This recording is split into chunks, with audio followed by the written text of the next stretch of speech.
শেখ হাসিনার দেশে ফিরে আসা নিয়ে আবার হঠাৎ করে নতুন আলোচনা শুরু হয়ে গেছে। তিনি এই বাংলাদেশ থেকে যাওয়ার অল্প কয়েকদিন পর হঠাৎ করে বলে ফেললেন যে তিনি টুস করে ঢুকে পড়বেন যে কোনো একটি সময়, এবং তিনি তার সেই যে বাংলাদেশে ঢুকে পড়ার কথা তিনি বলেছিলেন নিজের মুখে তার এক কর্মীর সঙ্গে কিংবা আওয়ামী লীগের কোনো নেতার সঙ্গে, এবং এই সকল টেলিফোনে যে সংলাপ তা আবার আওয়ামী লীগ বা তিনি নিজে সেটা আবার ফাঁস করে দিয়েছিলেন।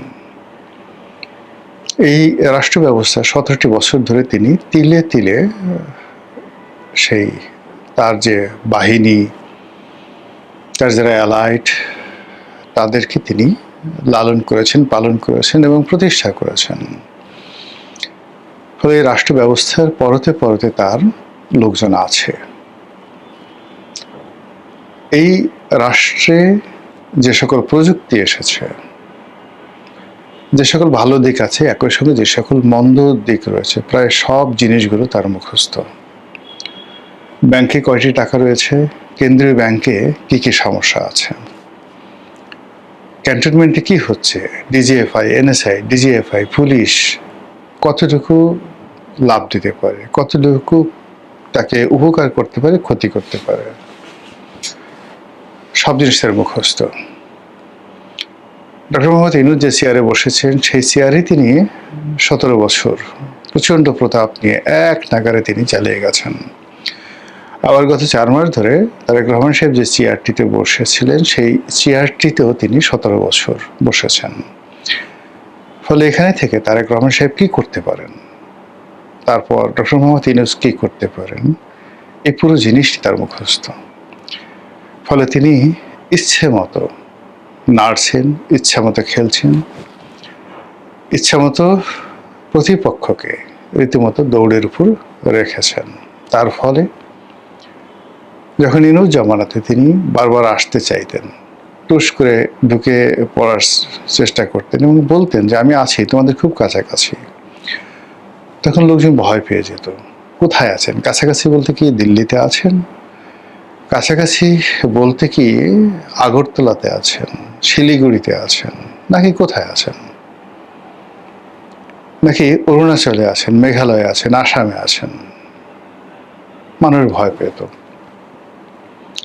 আর ভয় পাওয়ার কারণও আছে। 17টি বছর তিনি কেবল বাংলাদেশের মানুষকে চুম্বন করেননি,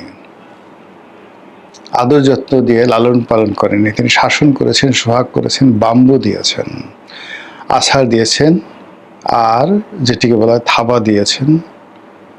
বাঘের যেভাবে থাবা, সেভাবে থাবা দিয়েছেন, আর অনেক কিছু। ফলে যারা তার দ্বারা উপকার পেয়েছেন, তার প্রেমে মুগ্ধ, তার আপত্য স্নেহে তারা সবাই আবেগ আপ্লুত। যাদের উপকার করেছেন তারা কৃতজ্ঞ, যাদেরকে ধাওয়া দিয়েছেন তারা দৌড়াচ্ছে তার কথা শুনে, আর মাঝে মধ্যে পিছনে তাকাচ্ছে, এই ধরে ফেললো বুঝি। যাদেরকে বাঁশডলা দিয়েছেন, ইলেকট্রিক শক দিয়েছেন, আয়না ঘরে ঢুকিয়েছেন, গুম করেছেন, ক্রস ফায়ার দিয়েছেন, কেউ বেঁচে গেছে, কেউ মরে গেছেন, কিন্তু তার পরিবারকে মেরে গেছেন। ফলে অনেকগুলো জায়গা, জনপদ, সব জায়গাতে তিনি একটা আতঙ্কের, ভয়ের, প্রেমের, ভালোবাসার একটা, যাকে বলা হয় জাগরণ, জোয়ার তিনি তৈরি করে রেখেছেন দিল্লিতে বসে। এর ফলে কি হলো, রাজনীতিতে কখনোই শেখ হাসিনা বিহীন রাজনীতি হচ্ছে না।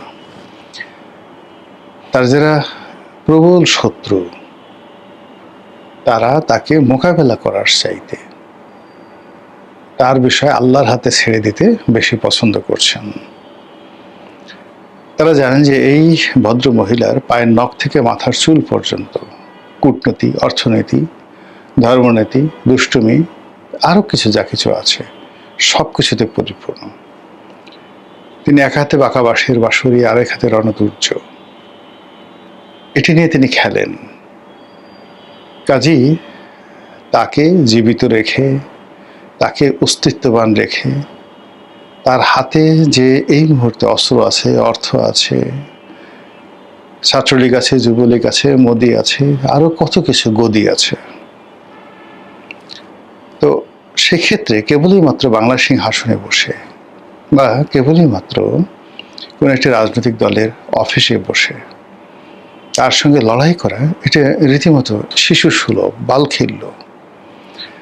আপনি ধরুন জামাতের আমির বা সভাপতি ডাক্তার শফিক, বিএনপির সভাপতি জনাব তারেক রহমান, তারপর আমজনতার সভাপতি আম তারেক, গণ অধিকারের সভাপতি নুরুল হক নুরু, তারপর জোনায়েদ সাখী, ববি হাজ্জাজ, এই তো বাংলাদেশের রাজনৈতিক দল এনসিপির নাহিদ ইসলাম। আপনি সবাইকে যার যার অফিসে বসিয়ে দিন, প্রত্যেকটা মানুষ যার যার অফিসে, পল্টন অফিসে, মগবাজার অফিসে সবাই বসে আছে। রাজনীতিতে ধরেন এখন ক্ষমতায় আছে তৃতীয় কোনো পক্ষ, চতুর্থ কোনো পক্ষ। আর শেখ হাসিনা সুধার সদন খুলে দিন, ৩২ নম্বর থাকুক, বঙ্গবন্ধু এভিনিউ থাকুক। একটু গভীরভাবে চিন্তা করেন তো যে রাজনীতির পরিবেশটা কি হতে পারে, কি হতে পারে। আপনার কাছে মনে হয় যে আওয়ামী লীগের ধরেন এখানে ওয়াকারুজ্জামান সাহেব ক্ষমতা আছে, ইনু সাহেব ক্ষমতা আছে, আর এই যে যেভাবে বললাম সবাই যার যার অফিসে আছে, আর শেখ হাসিনাও তার অফিসে আছে, কিচ্ছু করা লাগবে না। কি হতে পারে আপনি নিজে নিজে চিন্তা করেন। অথবা ধরেন তারেক রহমান সাহেব ক্ষমতা আছে, এখন রাজপথে আছে, যেভাবে নাহিদ সার্জিসরা সংসদে নেই বা নাহিদ সার্জিসের রাজপথে আছে, কিন্তু ধরেন আম তারেক এখন রাজপথে আছে। তো এরকম শেখ হাসিনাও রাজপথে আছে। আপনার কি মনে হয় পল্টন অফিসের সামনে ভিড় বেশি হবে না কি মগবাজারে ভিড় বেশি হবে, নাকি বঙ্গবন্ধু এভিনিউতে ভিড় বেশি হবে? বিকল্প চিন্তা করেন। এখন তারেক রহমান সাহেবের পরিবর্তে অলনে ছাড়েন শেখ হাসিনা ক্ষমতায় বসেছেন, কি হবে একটু চিন্তা করেন তো। আপনি যেভাবে চিন্তা করেন না কেন, প্রতিটি চিন্তাই আপনাকে কম্পন সৃষ্টি করবে। এই জন্য শেখ হাসিনা ভয় দেখানোর জন্য হোক, প্রয়োজনীয় হোক, অপ্রয়োজনীয় হোক, যখনই তিনি আসার কথা বলছেন সঙ্গে সঙ্গে সারা বাংলাদেশ কেঁপে উঠছে। আমরা আলোচনা করছি তিনি আসবেন কি আসবেন না। এখন আপনাদেরকে বলি যে তিনি যদি বাংলাদেশে আসেন তাহলে তার আসার 3টি ক্ষেত্র রয়েছে। একটি হলো একেবারে সম্মানজনক, সহজ সরল পদ্ধতি হলো তার সকল মেশিনারিজ দিয়ে বাংলাদেশের পুরো রাজনীতির অঙ্গন তার জন্য অপরিহার্য করে তোলা, আর প্রতিপক্ষের জন্য জঘন্য, অসহ্য, অস্বাভাবিক, বিস্ময়কর এবং যাকে বলা হয় জনগণ বিক্ষুব্ধ হয়ে উঠবে এক্সিস্টিং রাজনীতিবিদদের ব্যাপারে। আচ্ছা বলেন তো এই কাজটি করার শক্তি সামর্থ্য তার আছে কিনা? এই গেল এক। 2 নম্বর হলো যে এত ঝামেলা কিছু দরকার নেই। রাজনৈতিক দলগুলো বিএনপি, জামাত, এনসিপি তাদের সঙ্গে পর্দার আড়ালে তার একটা সমঝোতা হলো, কথাবার্তা হলো, এবং যেভাবে যে এখন এটি পার্লামেন্ট চলছে সমঝোতার মাধ্যমে, যেভাবে ডক্টর মোহাম্মদ ইউনূস একটা ইলেকশন দিয়েছেন সমঝোতার মাধ্যমে, যেভাবে তারেক রহমান সাহেব বাংলাদেশে এসেছেন সমঝোতার মাধ্যমে, এই অভিযোগগুলো যারা করছে সেইরকম একটা অভিযোগ দিয়ে ধরুন এখন পর্দার আড়ালে শেখ হাসিনার সঙ্গে একটা সমঝোতা হচ্ছে, তার প্রেক্ষিতে তিনি বাংলাদেশে আসছেন। এর বাইরে দিল্লি এবং আমেরিকা তারা খেলছে এই সরকারের সঙ্গে, শেখ হাসিনাকে নিয়ে খেলছে। এর দুটো পার্ট। একটা পার্ট হলো শেখ হাসিনাকে সামনে রেখে তাকে ভয়, মানে as a element and asset হিসেবে রেখে প্রতিপক্ষকে ভয় দেখাচ্ছে, এটি হলো একটা। আর তারা এখন আসলে সত্যিকার অর্থে চাচ্ছে শেখ হাসিনা আসুন, ক্ষমতায় বসুন এবং তাদের পারপাস সার্ভ করুন, এবং আরো অনেক অনেক কিছু। এই 3টি যে সীমা পরিসীমা, 3টি দৌড়, 3টি উইন্ডো, এর মাধ্যমে আসলে শেখ হাসিনার ফিরে আসা সম্ভব। এখন তিনি আসলে কি হবে না আসলে কি হবে সেটা তো অন্য একটা ভিন্ন বিষয়। এখন তিনি আসবেন কি আসবেন না সেটি নিয়ে খুব সংক্ষেপে আলোচনা করে আজকে বক্তব্য শেষ করবো। আমার কাছে যেটা মনে হচ্ছে, শেখ হাসিনা আসবেন, শেখ হাসিনা আসবেন এবং তার জীবন, তার অবিচলতা, তার বিশ্বাসতা এবং অতীতে তিনি যা কিছু বলেছেন প্রায় সব কিছু টু দি পয়েন্টে তিনি করে ছেড়েছেন, টু দি পয়েন্টে করে ছেড়েছেন 2 দিন আগে এবং পরে। তো তিনি নিজের মুখে বারবার বলছেন আমি আসব। তারপর তিনি বলেছেন যে এই বছরের মধ্যে আসবো, মানে 2026 সালের মধ্যে আসবো। এবং তার একান্ত আলাপ আলোচনায় তিনি সবাইকে যে কথাটা বিশ্বাস করাতে চান বা আশ্বস্ত করতে চান, সেটা হলো যে পরিবেশ বা পরিস্থিতি তৈরি হয়েছিল তাতে তার মরে যাওয়ার কথা, গণপিটুনিতে মরে যাওয়ার কথা। যেভাবে তার প্রতিপক্ষরা ফাঁদ পেতেছিল তাতে গণভবন বা এই ঢাকার রাজপথে তাকে পিষে মারার প্ল্যান ছিল। এবং এটা বাংলাদেশে অসম্ভব নয়। জিয়াউর রহমান সাহেবের মতো জনপ্রিয় মানুষ, বঙ্গবন্ধুর মতো এতটা প্রভাবশালী মানুষ এবং জনপ্রিয় মানুষ, তিনি যে সময়তে তাকে মারা হয় তখনও তিনি জনপ্রিয়। তো সেই মানুষ যদি বাংলার জমিনে এইভাবে নির্মমভাবে খুন হন, তাহলে শেখ হাসিনাকে মারাতে কোনো বিষয় ছিল না। এখানে তিনি অলৌকিকত্ব খুঁজে পান। তার ধারণা যে তিনি বেঁচে আছেন, আল্লাহ তাকে বিশেষ উদ্দেশ্যে বাঁচিয়ে রেখেছেন এবং তাকে শিক্ষা দেওয়ার জন্য। তিনি ওখানে বসে রিয়েলিটি বুঝতে পারেননি, এজন্য তাকে মূলত একটা সেফ এক্সিট দেওয়া হয়েছে। আর থার্ড হলো, বাংলাদেশের মানুষ, তাদেরকে বোঝানোর দরকার ছিল যে আসলে শেখ হাসিনা কি, তার অবর্তমানে দেশটা কিভাবে চলে এবং কিভাবে চলছে। এই যে তার যে একটা আত্মবিশ্বাস, এই আত্মবিশ্বাসটা তিনি নিজে ধারণ করেন, সবাইকে বলেন, এবং তার সঙ্গে সঙ্গে যে সকল মানুষ দিল্লিতে আছেন, আমেরিকাতে আছেন, পুরো আওয়ামী লীগের গোষ্ঠীটা ঠিক এই কথাটাই মনে প্রাণে বিশ্বাস করে, এই যে আমি যেগুলো বললাম। এবং আপনি যদি কলকাতাতে আওয়ামী লীগ নেতাদের দেখেন, মনে হবে তারা প্রবাসী সরকার, অন এক্সাইলে না, এখানে আসছে, মানে ভারত ভ্রমণে তারা গেছে, এখন বাংলাদেশে এসে এখন যারা দায়িত্ব পালন করছে তারা ভারপ্রাপ্ত, তারা এসে মানে ক্ষমতা গ্রহণ করবেন, এরকম একটা ভাবসাব। তারা এখনো নিজেদেরকে সাবেক মন্ত্রী, সাবেক এমপি, সাবেক প্রধানমন্ত্রী বলার পরিবর্তে এক্সিস্টিং এমপি, মন্ত্রী, প্রধানমন্ত্রী বলতে অনেকটা স্বাচ্ছন্দ্য বোধ করেন, কথা চেঞ্জ করে ফেলছে। তো সেই অবস্থাতে অলনে ছাড়েন এই জুন মাসে, যখন তিনি বলছেন যে আমি এই বছরই ফিরবো, মানে আপনার হাতে সময় আছে আর মাত্র 6 মাস, 6 মাস না, August, June, July, August, September, October, November, December, তাহলে হাইয়েস্ট 6 মাসের মধ্যে আপনাকে ফিরতে হবে। এটা ছেলে খেলা বিষয় নয়, কোনো অবস্থাতে ছেলে খেলা বিষয় নয়। এর কারণ হলো তিনি আবার 2026 সনে এসে যদি আবার বলেন যে আমি আসতেছি 26 সনের পরে, মানে ফেল করার পর যদি 27 সনে বলেন জানুয়ারিতে, তার সেই কাজ মানে হবে না। ফলে তাকে যদি আসতে হয় তাহলে এই বছরের মধ্যে আসতে হবে, আদারওয়াইজ জনগণ তাকে বিশ্বাস করবে না। সেই রাখাল বালকের গল্পের মতোই ঘটনা ঘটবে। দেখি, আমরা চুনোপুটি সাধারণ মানুষ, আমাদের আসলে কান আছে, এই কান দিয়ে আমরা শুনি, লোকজন বলে, আমরা তাই শুনি। তো কাজেই দেখি শেখ হাসিনা বাংলার রাজনীতিতে ফিরে আসবেন। শেখ হাসিনাকে ধরে আনা হবে দিল্লি থেকে, অথবা বাংলাদেশের সঙ্গে ভারতের যে বন্দি বিনিময় চুক্তি রয়েছে সেই চুক্তির অধীন তাকে দিল্লি সরকার ভয়ে বাংলাদেশকে প্রত্যার্পণ করতে বাধ্য হবে। অথবা শেখ হাসিনার বয়স হয়ে গেছে, বেশি দিন বাঁচবে না, ক্যান্সার হয়ে গেছে, যে কোনো সময় তিনি মরে যেতে পারেন, অথবা তিনি আসলে খুবই অসুস্থ, হাসপাতালে ভর্তি আছেন। এআই দিয়ে মূলত তার কণ্ঠ বানিয়ে মূলত নেতাকর্মীদেরকে চাঙ্গা রাখার চেষ্টা করা হচ্ছে। অন্যদিকে আমি আসছি, 6 মাসের মধ্যে আমি আসছি, তোমরা সবাইকে মানে আগে যেবার ভুল করেছি সেই ভুল করব না, প্রত্যেকটা লোকের পাই করে প্রতিশোধ নেব এবং বুঝিয়ে দেবো কত ধানে কত চাল।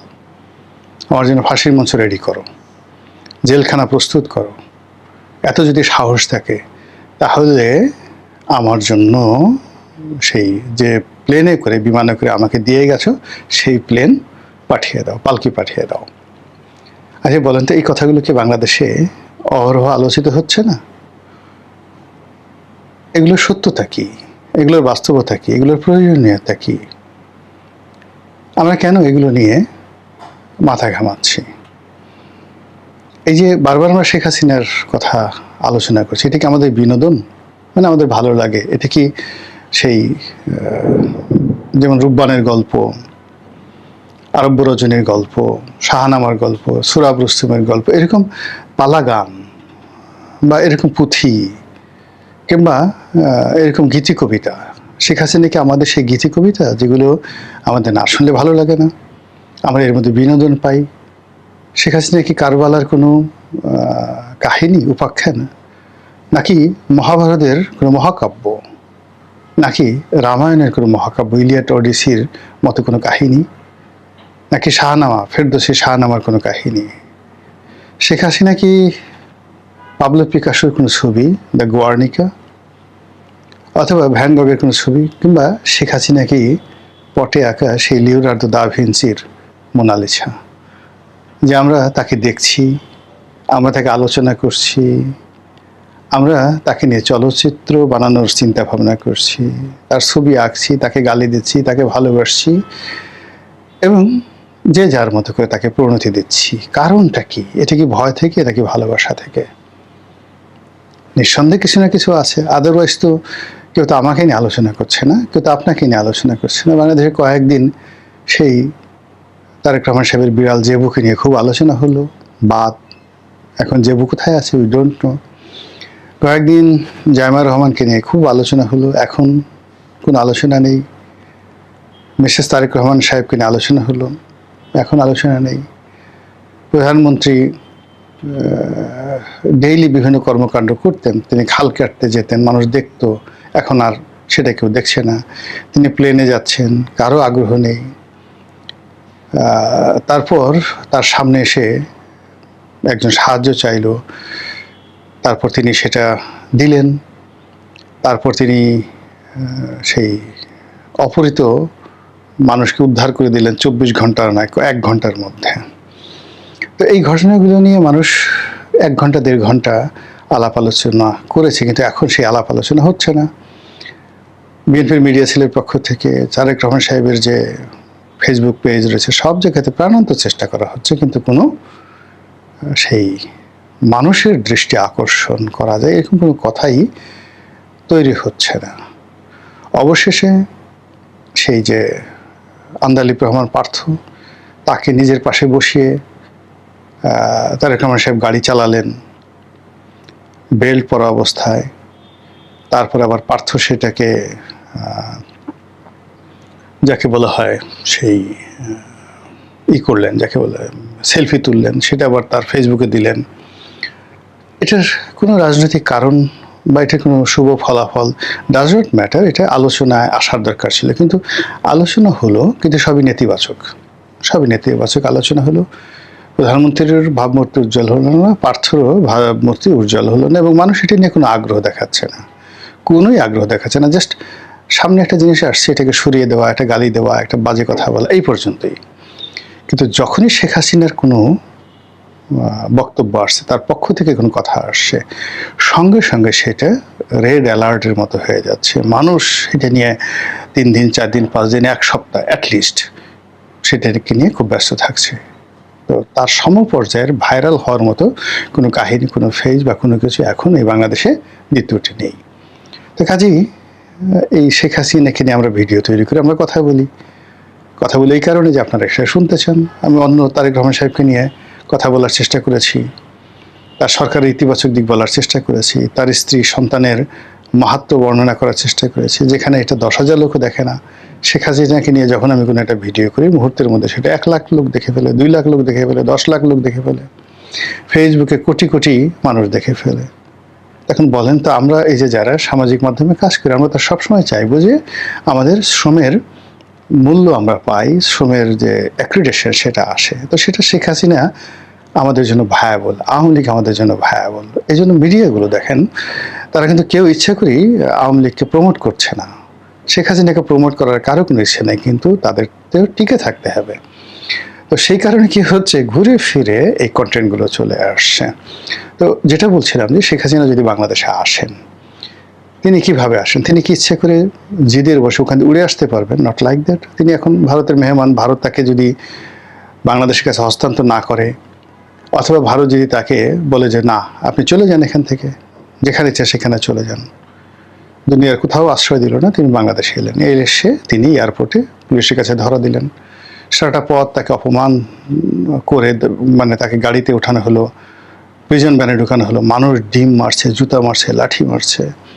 তারপর তিনি জেলখানাতে গেলেন, যাওয়ার পরে তার জন্য ফাঁসি হয়ে আছে, এরপর তিনি ফাঁসিতে চড়লেন। তিনি কি এই জন্য এভাবে আসবেন? অথবা অন্যভাবে ভারত সরকার তাকে বাংলাদেশে এস্টাবলিশ করলো। এখন এই যে তার যে আগমন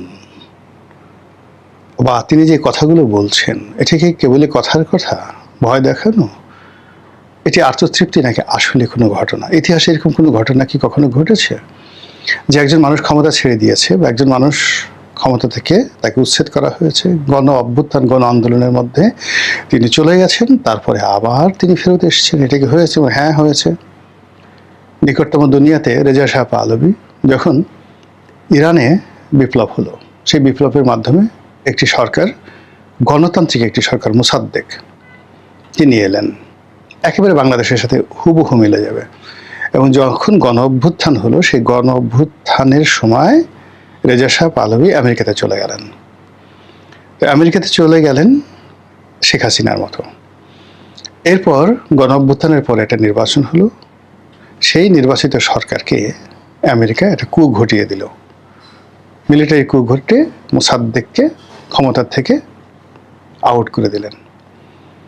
তারপর একটা পাল্টা কূ হলো। সেই পাল্টা কূয়ের পরে সেনাবাহিনীর লোকজন এয়ারপোর্টে সব দাঁড়িয়ে রইল, আর রেজা শাহ পাহলভী সেই ইরানে ফিরলেন এবং ৭৯ বিপ্লব পর্যন্ত তিনি ক্ষমতায় ছিলেন।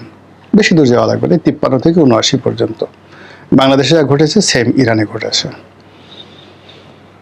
২ নম্বর হলো যে এর বাইরে আরও কোনো গৌরবোজ্জ্বল ভূমিকা আছে কিনা। এটা তো গেল নেতিবাচক। ইতিবাচক কোনো দিক আছে কিনা ক্ষমতায় ফিরে আসার? অর্থাৎ যদি রেজা শাহ পাহলভীর মতো ফিরে আসেন, তাহলে আমেরিকা যে কাজটা করেছে, মোদি যদি ঠিক সেম কাজটা শেখ হাসিনার জন্য করেন, তাহলে বাংলাদেশেও সেই ১৯৫৩ সনের মতো ঘটনা যেটা তেহরানে ঘটেছিল, সেই ঘটনা এখানে ঘটা সম্ভব। আর দ্বিতীয়ত হলো যে যদি গ্লোরিয়াসলি কাম ব্যাক করা যায়, তাহলে এটা হতে পারে, এটা হতে পারে। সেটা হলো যে কখনো কখনো নিজের অবস্থান ব্যাখ্যা করার জন্য, নিজের গুরুত্ব বোঝানোর জন্য অনেক কিছু করা হয়। তো সেই ক্ষেত্রে আসলে যেভাবে কোটা বিরোধী আন্দোলন হলো এবং শেষের দিকে সে মাত্র ৪-৫ দিন আগে পুরো পরিস্থিতি নিয়ন্ত্রণের বাইরে চলে গেল, তারপর শেখ হাসিনা নিরাপদে নিজের আত্মীয় স্বজন তাদেরকে বাংলাদেশ থেকে ভাগিয়ে দিলেন, তারপর নিজে চলে গেলেন। আর তার দলের যে সমস্ত ক্রিমিনাল ছিল, যারা সোশ্যালি একেবারে অ্যাবনক্সিয়াস, সমাজের সবার কাছে নিন্দিত হয়ে গেলেন, তাদেরকে তিনি ধরিয়ে দিলেন ক্যান্টনমেন্টে। তারপর শেষে তারা এখন জেলখানাতে আছে। এরপর বিভিন্নভাবে ক্ষমতায় আসলেন এবং লোকজনকে বুঝালেন যে আমি শেখ হাসিনা কতটা গুরুত্বপূর্ণ দেখা। ফলে এই আন্দোলন এর পেছনে যদি শেখ হাসিনা গ্রিন সিগন্যাল থাকে, এটাও কি অস্বাভাবিক বলেন তো? আপনি মিলিয়ে দেখেন তো সব ঘটনা, তার কোন জায়গাটাতে ক্ষতি হয়েছে? শেখ পরিবারের কাউকে আপনি ধরতে পেরেছেন কিনা? দূর সম্পর্কের আত্মীয় স্বজন প্রত্যেকটা লোক নিরাপদে আছে এখন পর্যন্ত, আজকের দিন পর্যন্ত। এটা কেন হলো? কিভাবে হলো? ইট ইজ একটা প্ল্যান ছিল। মানে যদি ম্যাটিকুলাস ডিজাইন থেকে ইউনূস সাহেবের, শেখ হাসিনারও একটা ম্যাটিকুলাস ডিজাইন ছিল। তো এরকম কোনো ঘটনা ইতিহাসে ঘটেছে? বলে হ্যাঁ, ঘটেছে। অটোমান সাম্রাজ্য যখন ওয়ান অফ দ্য গ্রেটেস্ট ফর্মে আছে, এবং সেই মানে সাম্রাজ্যের বহু রাজা বসেছেন। আমরা তো সুলতান সুলেমানের নাম জানি, তারপরে কোসেম, যে হুররম বা কোসেম, এই শব্দগুলো আমরা জানি। কোসেম একজন সম্রাজ্ঞী ছিলেন। তো তার সন্তান, কোসেমের সন্তান সেই সম্রাট তৃতীয় মুরাদ। তো তৃতীয় মুরাদ, তাকেও বাংলাদেশের লোকজন এই দীপ্ত টেলিভিশনে যে অনুষ্ঠান হয়েছে তার মাধ্যমে জানি। এখন আসলে অটোমান সাম্রাজ্যের ইতিহাসে তিনজন মুরাদ, চতুর্থ মুরাদ, মানে চারজন মুরাদ আছে। তার মধ্যে তিনজন মুরাদ খুবই গ্লোরিয়াস মুরাদ। প্রথম মুরাদ, এরা খুব রাগী, এরা খুব জেদি, এরা খুব সফল, এরা খুব জনপ্রিয় সবাই। তো এর মধ্যে যিনি দ্বিতীয় মুরাদ, তার কাহিনী বলি। দ্বিতীয় মুরাদ যুদ্ধ, মানে খুব আধ্যাত্মিক লোক ছিলেন, তার রাজকর্ম সম্বন্ধে সেটা ভালো লাগতো না। তিনি অনেকদিন যুদ্ধ করলেন, যুদ্ধ করার পরে তিনি আর সেই যুদ্ধ করতে চাচ্ছিলেন না। ইউরোপের যারা শক্তিবর্গ তাদেরকে যুদ্ধে পরাজিত করলেন, পরাজিত করে তাদের সঙ্গে একটা শান্তি চুক্তি করলেন, করে নিজের বালক সন্তান দ্বিতীয় মেহমেদ, মেহমেদ দ্য ম্যাগনিফিসেন্ট বলা হয় যাকে, দ্য গ্রেটেস্ট, যিনি কনস্টান্টিনোপল দখল করেছেন, তার কাছে রাজ্যের ক্ষমতার ভার দিয়ে তিনি অবসরে চলে গেলেন। কিন্তু এই যে তিনি চলে যাওয়ার পরে কি হলো, আবার সেই বিদ্রোহ শুরু হলো। ইউরোপীয় লোকজন মনে করলো যে এইবার আমরা সুযোগ পেয়েছি, এবার আর ছাড়াছাড়ি নেই, অটোম্যানদেরকে এবার আমরা একটা বুঝিয়ে দেব। যে কথা সেই কাজ, সঙ্গে সঙ্গে তারা যে কাজ করলো, সেই মানে আবার তারা আক্রমণ করলো। তখন আমাত্যবর্গ, রাজন্যবর্গ এবং স্বয়ং খলিফা বা সুলতান মুরাদের সন্তান মেহমেদ, সে তার বাবার কাছে গেল যে আমি পারতেছি না, আপনি আসুন রাজ্য রক্ষা করুন। তিনি আবার ক্ষমতায় বসলেন, 1 বছর থাকলেন, সমস্ত যুদ্ধ জয়লাভ করলেন, আবার তিনি চলে গেলেন। আবার চলে যাওয়ার পরে 1 বছর ঠিক থাকলো, 1 বছর পর আবার গন্ডগোল, ফলে আবার সবাই তার কাছে গেল, আবার তিনি ক্ষমতায় আসলেন, ক্ষমতায় বসলেন। এইবার তিনি 1.5 বছর ক্ষমতায় থেকে পরে তিনি মারা গেলেন। তো এটাকে বলা হয় মানব জাতির ইতিহাসে সবচেয়ে গোল্ডেন, মানে রাজকীয় এবং স্বর্ণময় প্রত্যাবর্তন, যেটি হয়েছিল সুলতান দ্বিতীয় মুরাদের দ্বারা। এবং তিনি যে সুপুত্র, যাকে 2বার তিনি ক্ষমতা হস্তান্তর করেছেন, তার সেই সুপুত্র তৃতীয়বার যখন ক্ষমতায় আসলেন, তিনি সেই সময়টাতে যে ইতিহাস রচনা করলেন, সেই ইতিহাস মানব জাতির ইতিহাসের কোর্স অফ অ্যাকশন পাল্টাই দিল। পৃথিবীর সবচেয়ে সুরক্ষিত দুর্গ, সুরক্ষিত শহর এবং 800 বছরের একটা ডাইনেস্টি, রোমান ডাইনেস্টি, সেই রোমান ডাইনেস্টির শেষ সিম্বল এবং দ্য প্রাইড অ্যান্ড প্রেস্টিজ, যেটা 800 বছরে যে শহর কেউ দখল করতে পারেনি, এবং যে শহর দখল করবে মুসলমানরা, এবং যিনি দখল করবেন তার নামটি পর্যন্ত মোহাম্মদ রাসূলুল্লাহ সাল্লাল্লাহু আলাইহি ওয়াসাল্লাম বলে গেছেন যে নাম হবে আমার নামের নাম মোহাম্মদ। ঠিক সেই মেহমেদ, তিনি এই সুলতান মুরাদের পুত্র, তিনি সেটা মানে সেই কনস্টান্টিনোপল দখল করে ইতিহাস তৈরি করেছেন।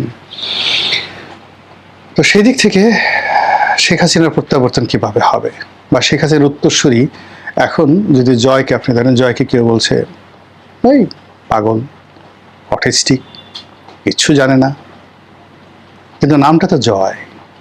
জন্ম হয়েছে 71 সনে, মুক্তিযুদ্ধের সময়, মুক্তিযুদ্ধের স্মৃতিকে ধারণ করে, অর্থাৎ সে যখন পেটে ছিল তখন ঠাস ঠাস ঠাস ঠাস করে বুলেট ফুটছিল ঢাকা শহরে, মুক্তিযুদ্ধ চলছিল। তো সেই তার মাতৃগর্ভে সে যে শব্দ শুনেছে, বুলেট, বোমা, বন্দুকের শব্দ শুনেছে, আর সে যখন পৃথিবীতে এসছে, আসার পর সে কি দেখেছে? জয় দেখেছে, বিজয় দেখেছে, 71 দেখেছে। আবার তার যখন একেবারে এই যে সুলতান মেহমেদের মতো কৈশোর বয়স, 5 বছর বয়স, 6 বছর বয়স, তখন তার দাদা মারা গেছেন, নানা মারা গেছেন, দেশের বাইরে ছিন্ন বিচ্ছিন্ন হয়ে তিনি ঘুরেছেন। ফলে তারকে আপনি অটিস্টিক বলেন, যা কিছু বলেন, তার জীবনের যে অভিজ্ঞতা, তার যে এডুকেশন, তার যে পারিবারিক অবস্থা, তার যে কানেক্টিভিটি, এখন পর্যন্ত আপনি তুচ্ছ করতে পারেন, তাচ্ছিল্য করতে পারেন। Is there anybody, Tarique Rahman সাহেবকে বলতে পারেন যে পৃথিবীর কোনো রাজপুত্র তার ক্লাসমেট? কোনো রাজপুত্র তার ক্লাসমেট? কিন্তু আপনি গিয়ে দেখেন তো, ভুটানের বর্তমান রাজা সাথে জয়ের কি বন্ধুত্ব। ভুটানের রাজা শেখ হাসিনার পা ধরে সালাম করে এবং বাংলাদেশে জয়ের বন্ধু হিসেবে এসে গেছে। আচ্ছা, বিলাল ভুট্টো সাথে জয়ের যে সম্পর্ক, এটা কি আপনারা জানেন?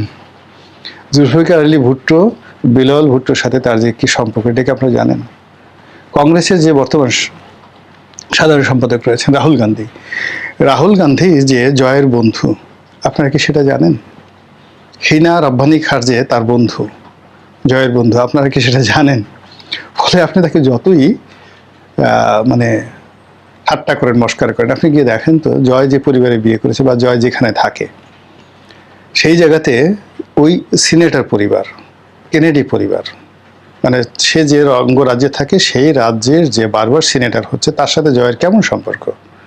সেই তুলনায় যে এলাকাতে জনাব তারেক রহমান সাহেব ছিলেন সেই এলাকাতে তো একজন এমপি ছিলেন, ব্রিটিশ এমপি ছিলেন। সেই এলাকাতে একজন ব্রিটেনের আপার হাউজের লর্ডসভার একজন সদস্য ছিলেন। মানে ওই এলাকার এই দুজন কয়বার তারেক রহমান সাহেবের বাসায় আসছেন। আপনারা একটু যারা বিএনপি যারা লোকজন আছে বললেন তো যে ব্রিটিশ কোনো এমপি ওই এলাকার এমপি তারেক রহমান সাহেবের সাথে দেখা করতে এসেছে, কোনো মন্ত্রী তারেক রহমান সাহেবের সঙ্গে দেখা করতে এসেছেন, আর জয়ের বাসায় বা জয়ের সাথে বিএনপির যারা আমেরিকার লোকজন আছে তারা গিয়ে দেখেন যে সেখানে প্রথম থেকে তার যে ওখানে যাদের সাথে তার বন্ধুত্ব, চলাফেরা, একসাথে বসে তারা আড্ডা মারে, এর মধ্যে কয়জন সিনেটর আছে, কয়জন কংগ্রেসম্যান আছে, কয়জন বিচারক আছে, কয়জন বিচারপতি আছে, আর কয়জন বুদ্ধিজীবী আছে, কয়জন সাংবাদিক আছে, একটু খোঁজ নিয়ে দেখেন।